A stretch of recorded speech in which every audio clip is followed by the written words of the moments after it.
Engineer صاحب، آپ کس سے متاثر ہیں، کس فرقے سے متاثر ہیں، کس مسلک سے متاثر ہیں، کس مذہبی جو ہے آپ سمجھتے ہیں کہ اس عالم دین نے بڑا آپ کو اٹریکٹ کیا یا آپ کی رہنمائی کی؟ جی، میں سب سے زیادہ متاثر ہوں اس اللہ سے کہ جس نے مجھے پیدا کیا اور مجھے رسول اللہ صلی اللہ علیہ وآلہ وسلم کا امتی بنایا، اور اس کے بعد اس شخصیت سے کہ جس کی قبر مدینے میں ہے صلی اللہ علیہ وآلہ وسلم، جنہوں نے حجت الوداع کے موقع پر میرے لیے قرآن اور سنت چھوڑے، بابے نہیں چھوڑے، بزرگ نہیں چھوڑے۔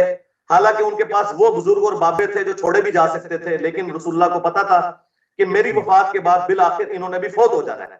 2 سال کے بعد حضرت ابوبکر بھی فوت ہو گئے، 12 سال کے بعد سیدنا عمر بھی شہید ہو گئے، اور آلموسٹ 25 سال کے بعد سیدنا عثمان بھی شہید، اور 30 سال کے بعد مولا علی علیہ السلام بھی شہید، اور آخری صحابی ابو طفیل عامر بن واثلہ 110 ہجری میں، آج سے آلموسٹ سمجھ لیں آپ 1350 سال پہلے وہ بھی دنیا سے تشریف لے گئے۔ اور آج کوئی بھی صحابی دنیا میں موجود نہیں ہے، لیکن جو نبی علیہ السلام نے حجت الوداع پہ قرآن اور سنت چھوڑے تھے وہ موجود ہیں۔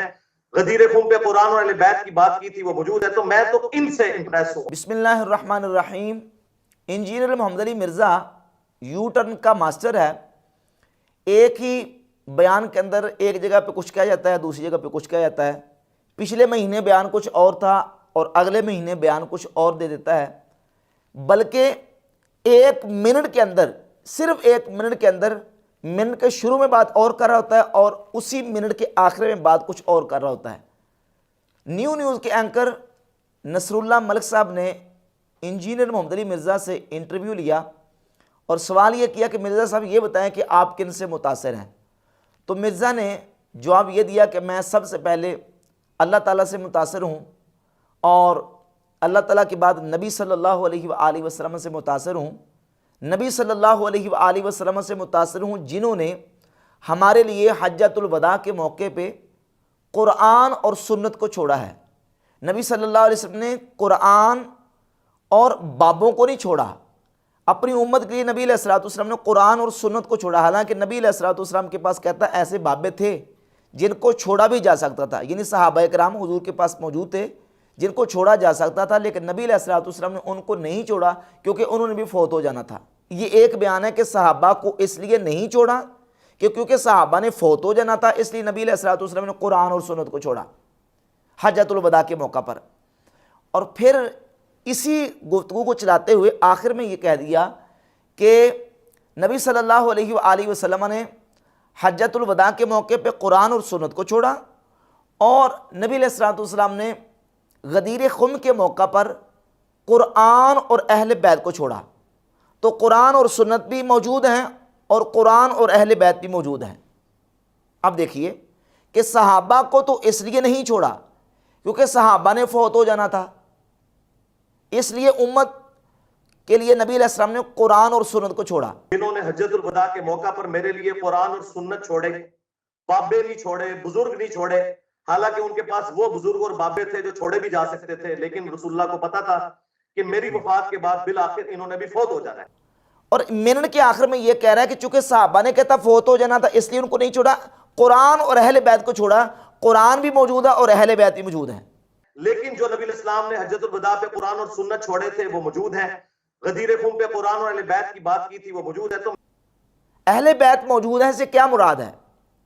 یعنی اہل بیت سے مراد سیدنا مولا علی، امام حسن مجتبی، امام حسین شہید کربلا اور سیدہ فاطمہ الزہرا رضی اللہ تعالیٰ عنہم اجمعین جو مبارک ہستیاں ہیں، ان سے اہل بیت سے یہ لوگ مراد ہیں۔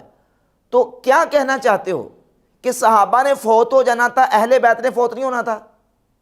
یا صحابہ تو فوت ہو گئے اور اہل بیت فوت نہیں ہوئے؟ نبی علیہ الصلوۃ والسلام نے صحابہ کو اس لیے نہیں چھوڑا کہ انہیں فوت ہو جانا تھا، اور چونکہ وہ موجود نہیں ہیں تو اہل بیت موجود ہیں، کیا مطلب وہ فوت نہیں ہوئے، ان کا وصال نہیں ہوا، اور ان کو اس لیے کیا چھوڑا گیا کہ انہوں نے فوت نہیں ہونا تھا؟ دیکھیں نا کس طرح کی عجیب منطق چلا کے بات گما کے جو نا اس نے اینکر صاحب کو چکر دینے کی کوشش کی ہے۔ اور جہاں تک بات اس نے یہ کی ہے کہ نبی علیہ الصلوۃ والسلام نے قرآن اور اہل بیت کو چھوڑا ہے، تو نبی کریم علیہ الصلوۃ والسلام نے قرآن اور اہل بیت کو بھی چھوڑا ہے اور صحابہ کو بھی چھوڑا ہے۔ 3 خطبات ہیں رسول اللہ صلی اللہ علیہ وآلہ وسلم کے۔ ایک خطبہ حجت الوداع جو کہ مرزا جلوی پیش کرتا ہے المستدرک علی الصحیحین سے، اور اسی المستدرک میں حدیث موجود ہے جو کہ جامع ترمذی کے اندر اور سنن ابن ماجہ کے اندر 97 نمبر حدیث ہے. نبی پاک صلی اللہ علیہ وآلہ وسلم نے اپنے صحابہ کے بارے میں فرمایا اقتدوا باللذین من بعد ابی بکر و عمر، میرے بعد تم دو شخصوں کی پیروی کرنا، ابو بکر کی پیروی کرنا اور عمر کی پیروی کرنا. اور یہ حدیث صحیح ہے. امام حاکم نے صحیح کہا اس حدیث کو، امام ذہبی نے صحیح کہا، اور مرزا کے آئنسٹائن اور بابا ناصر الدین البانی نے اس حدیث کو صحیح کہا. امام سیوطی رحمۃ اللہ علیہ نے اس حدیث کو صحیح کہا کہ نبی علیہ الصلوۃ والسلام نے اپنی امت کے لیے ابو بکر عمر کو چھوڑا ہے کہ تم میرے بعد دو شخصوں کی پیروی کرنا، ابو بکر کی کرنا اور عمر کی کرنا. حجۃ الوداع کے موقع پر آپ علیہ الصلوۃ والسلام نے کتاب اور سنت، قرآن و سنت کو چھوڑا. غدیر خم کے موقع پر آپ علیہ الصلوۃ والسلام نے قرآن اور اہل بیت کو چھوڑا. اور رسول اللہ صلی اللہ علیہ وسلم نے مقام جابیہ پر ایک خطبہ دیا. جامع ترمذی کے اندر 2165 نمبر حدیث ہے اور یہ صحیح حدیث ہے. حضرت عمر رضی اللہ تعالیٰ عنہ مقام جابیہ پر خطبہ دینے کے لیے کھڑے ہوئے اور کہا کہ آج میں اس مقام پہ کھڑا ہو کے خطبہ دے رہا ہوں جہاں اللہ کے نبی صلی اللہ علیہ وآلہ وسلم نے کھڑے ہو کے خطبہ دیا تھا. اور آپ علیہ الصلوۃ والسلام نے خطبہ یہ دیا تھا اوصیکم باصحابی، میں تمہیں اپنے صحابہ کی وصیت کرتا ہوں. ثم الذین یلونہم، پھر وہ جو ان کے ساتھ ملے ہوئے ہیں.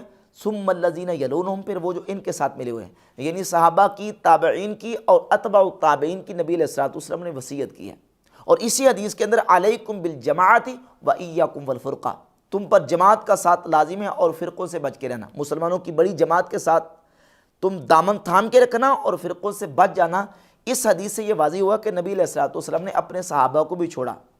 جامع ترمذی کی، سنن ابن ماجہ کی، مستدرک حاکم کی حدیث کہ میرے بعد تم دو شخصوں کی پیروی کرنا، ابو بکر اور عمر کی پیروی کرنا. اور اوصیکم باصحابی 2165 نمبر حدیث ہے، میں تمہیں اپنے صحابہ کی وصیت کرتا ہوں. نبی علیہ الصلوۃ والسلام کی حدیث موجود ہے. سنن ابی داؤد کے اندر ایک حدیث ہے، رسول اللہ صلی اللہ علیہ وآلہ وسلم نے فرمایا تم میں سے جو میرے بعد زندہ رہے گا وہ اختلافات دیکھے گا. علیکم بسنتی و سنت الخلفاء المہدیین الراشدین، تم پر میری اور میرے خلفاء مہدیین الراشدین کی سنت لازم ہے. تو نبی پاک علیہ الصلوۃ والسلام نے اپنی امت کے لیے اپنے خلفاء راشدین کی وصیت کی، اپنی امت کے لیے اپنے صحابہ کی وصیت کی، اپنی اہل بیت کی وصیت کی، اپنی امت کے لیے حضور نے اپنی سنت کی، قرآن کی وصیت کی. تو یہ تمام خطبات نبی پاک علیہ الصلوۃ والسلام کے موجود ہیں. اب مرزا جیلمی کس انداز سے یو ٹرن لیتا ہے، ایک منٹ کے اندر، منٹ کے شروع میں بات اور کر رہا تھا اور منٹ کے آخر میں بات اور کرتا ہے. پچھلے مہینے اس نے بات اور کی تھی. پچھلے مہینے اس نے بات یہ کی تھی کہ کہتا جی کہ ہم تو آٹے میں نمک کے برابر بھی نہیں ہیں، ہماری تعداد تو آٹے میں نمک کے برابر بھی نہیں ہے، یہ بریلویوں کا ملک ہے، یہ ہمارا ملک نہیں ہے. اور یہاں تک کہا کہ یہاں کون سے مسلمان ہیں، یہاں کو مسلمان ہو تو اسلامی نظام نافذ کرے نا، یہاں تو بریلوی رہتے ہیں. میں یہ کر رہا ہوں کہ 22 کروڑ کی عوام میں ہم آٹے میں نمک بھی نہیں ہے. 22 کروڑ کی عوام میں ہم آٹے میں نمک بھی نہیں ہے میرے بھائی. یہ ملک ہمارا ملک نہیں ہے، یہ بریلویوں کا ملک ہے. ہاں سیدھی سی بات ہے. اور ان کے مقابلے میں ہم تو آٹے میں نمک کے برابر نہیں. یہ پچھلے مہینے کا بیان ہے. اور ابھی نیا بیان یہ دیا ہے، کہتا ہے کہ میرے سٹوڈنٹس کی تعداد ان کے تمام فرقوں سے زیادہ ہو چکی ہے. بات یہ کہ یہ جو ایکٹیویٹی پرفارم ہوئی ہے نا، اس کو اگر میں خود قانون ہاتھ میں لیتا خدا نہ خواستہ تو میرے لیے کوئی مسئلہ نہیں تھا. آپ کو پتہ ہے پاکستان میں فرقوں کی اور جماعتوں کی تعداد اتنی زیادہ نہیں ہے جتنے زیادہ میرے سٹوڈنٹس ہیں، اور سارے کے سارے ینگ جنریشن. اب یہ دیکھیں نا، ایک مہینے کے اندر اس کے بیان دیکھیں. یو ٹرن کا ماسٹر ہے مرزا جیلمی. پچھلے مہینے یہ کہہ رہا تھا کہ ہم آٹے میں نمک کے برابر بھی نہیں ہیں، اور اس مہینے آ کے ایک مہینے کے اندر تعداد اتنی زیادہ ہو گئی ہے، کہتا ہے کہ جناب میرے سٹوڈنٹس کی تعداد ان کے تمام فرقوں سے زیادہ ہو چکی ہے. ایک بیان اس نے پچھلا سابقہ دیا ویوز کمانے کے لیے مفتی منیب الرحمان صاحب کے خلاف، کہ مفتی منیب الرحمان صاحب نے دنیا نیوز میں میرے خلاف فتویٰ دیا ہے. ہمارے جو ایکس رؤیت ہلال کمیٹی کے جو چیئرمین تھے مفتی منیب الرحمان صاحب حفظہ اللہ تعالی، انہوں نے میرے خلاف یہ ایک ریٹن میں فتویٰ لکھا ہے نام کے بغیر. اور یہ فتویٰ ایسا ہے جو اخبار میں چھپا ہے. یہ جو دنیا اخبار ہے نا، جن کا یہ دنیا ٹی وی بھی ہے. اور ان کا ایک فتویٰ معجزات اور کرامات کے انکار کے رد پر چھپا تھا. اس فتوے کو لے کے مرزا نے پورا ایک کلپ بنایا، ان کے ساتھ تصویر اٹیچ کی اور باقاعدہ طور پہ کہا کہ یہ فتویٰ مفتی منیب الرحمان صاحب نے میرے خلاف لکھا ہے. اور ابھی نصر اللہ ملک صاحب کو اس نے انٹرویو دیا اور اس میں اس نے یہ کہا کہ جو اس وقت 3 مقاط پہ فکر ہیں، دیوبندی، اہل حدیث وہابی اور بریلوی، ان میں سے مفتی منیب الرحمان صاحب ہوں، ساجد میر صاحب ہوں یا تقی عثمانی صاحب ہوں، ان میں سے کسی نے میرے خلاف کوئی فتویٰ نہیں دیا۔ بریلویوں کے بڑے عالم سعد رضوی صاحب نہیں ہیں، بریلویوں کے بڑے عالم جو ہیں وہ پیر افضل قادری صاحب نہیں ہیں، بریلویوں کے بڑے عالم ہیں مفتی منیب الرحمان صاحب۔ جو بندیوں کے بڑے عالم جو ہیں وہ ہیں مفتی تقی عثمانی صاحب۔ اہل حدیث کے بڑے عالم جو ہیں وہ ساجد میر صاحب ہیں۔ تو یہ اگر کہیں پہ کوئی پروگرام ارینج کرتے ہیں تو انشاءاللہ تعالی میں ان کو ملنے کے لیے میں ان کے قدموں میں بیٹھوں گا، اور اللہ کے فضل سے ان تینوں میں سے کسی نے یہ جرت نہیں کی کہ میرے بارے میں کوئی ایک جملہ بھی لکھیں، کوئی ایک فتویٰ بھی لکھیں۔ ورنہ اگر یہ مجھے سمجھتے ہیں میں سب سے بڑا فتنہ ہوں تو کسی بڑے عالم نے آ کے فتویٰ کیوں نہیں دیا؟